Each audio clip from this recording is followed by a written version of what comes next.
So today I am going to show you how to draw a human portrait in a very easy way.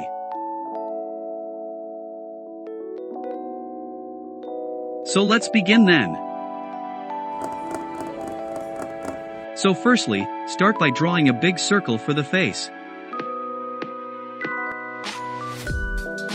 Then draw a line. The line should be drawn on the side, in which the person is looking in the portrait. Then another line for eyes. The eyes should be above this line. Now, always start by making eyes first, which give us the base for the face boundaries. Now before making nose, draw a small circle first and then whole nose. To align both the eyes at the same level, draw a straight line.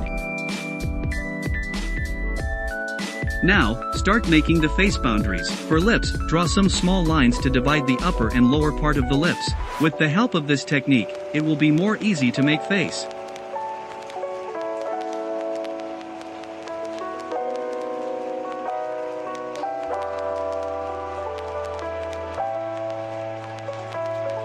Now it's time to make hairs. Now for make it more cool, we will going to use fine liner marker, but before use that, we need to erase this portrait by this clay rubber which doesn't erase everything. Now use fine liner marker.